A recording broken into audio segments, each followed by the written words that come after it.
पहने। न्यूज 18 ने मास्क के लिए बाकायदा एक मुहिम भी शुरू की है, मास्क पहनो इंडिया। न्यूज 18 आप सभी से अपील कर रहा है कि मास्क जरूर पहने, क्योंकि कोरोना से लड़ाई में मास्क ही सबसे बड़ा हथियार है।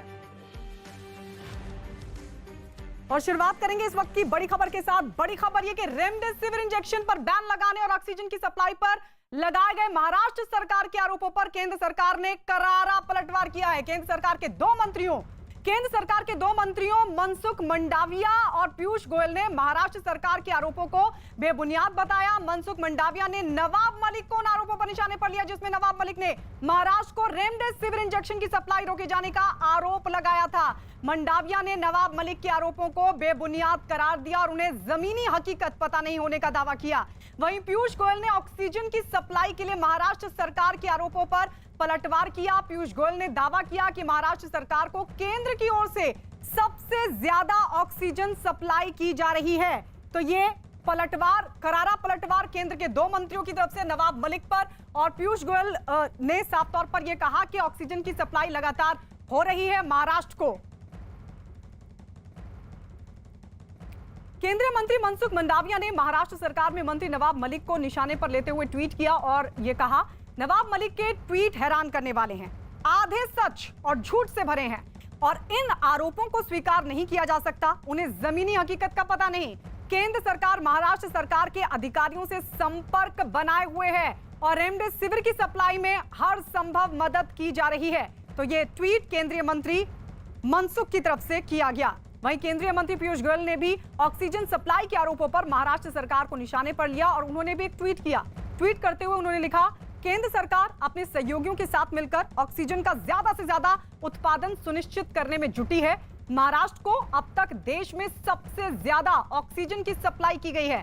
केंद्र सरकार लगातार राज्यों के साथ संपर्क बनाए हुए है और उन्हें जरूरत के मुताबिक हर संभव मदद की जा रही है।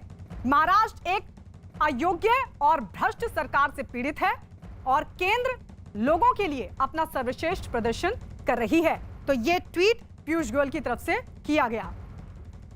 हालांकि केंद्र की ओर से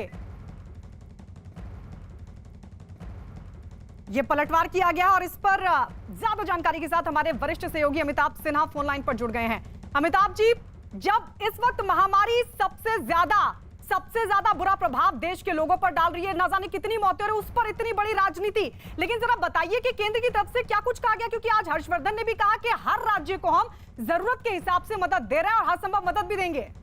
देखिए, जो पिछले कई दिनों का घटनाक्रम है, प्रधानमंत्री लगातार तमाम राज्यों को उनके मुख्यमंत्रियों के साथ बात कर रहे हैं। कल भी प्रधानमंत्री ने एक बहुत बड़ी बैठक ली थी जिसमें रेमडेसिविर जो दवा है उसकी जो प्रोडक्शन है उसको 21 सितंबर तक डबल करने की योजना को अमली जामा पहनाने के लिए निर्देश दिए थे। ऑक्सीजन सिलेंडर, ऑक्सीजन के जितने हैं उन ट्रक्स हैं भरे हुए, उनको पूरे देश में बिना अवरोध के जाने आने की सुविधा देने के लिए राज्य सरकारों से निर्देश भी दिया गया था।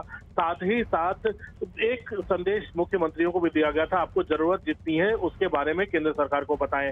महाराष्ट्र जहां सबसे ज्यादा समस्या हो रही है, सबसे ज्यादा कोरोना पीड़ित वहां निकल कर आ रहे हैं, वहां पर केंद्र सरकार को चिंता और नाराजगी इस बात को लेकर थी कि लोगों की चिंताएं दूर करने की बजाय वो केंद्र सरकार पर आरोप लगा रहे थे।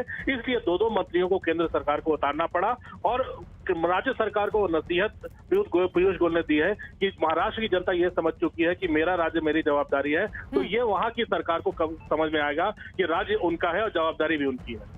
बिल्कुल, क्योंकि ये लड़ाई मिलकर लड़नी होगी और ऐसे में अगर राजनीति होगी तो ये बेहद दुर्भाग्यपूर्ण है। हालांकि केंद्र की ओर से पलटवार के बावजूद नवाब मलिक ने अपने आरोपों पर वो कायम दिखाई दिए। देश में लोग दवा बिना मर रहे हैं, 20 लाख इंजेक्शन एक्सपोर्ट नहीं हो सकते, कोई पॉलिसी सरकार नहीं बना पा रही है। महाराष्ट्र सरकार खरीदना चाहती है तो बेचने वालों को रोका जा रहा है। हमें लगता है ये कौन सा रवैया केंद्र की सरकार अपना रही है। अगर इसी तरह से केंद्र रवैया अपनाएगी तो राज्यों को भी कानून के तहत जो अधिकार है उसके तहत कार्रवाई करके अपने लोगों की जान बचाने के लिए काम करना पड़ेगा।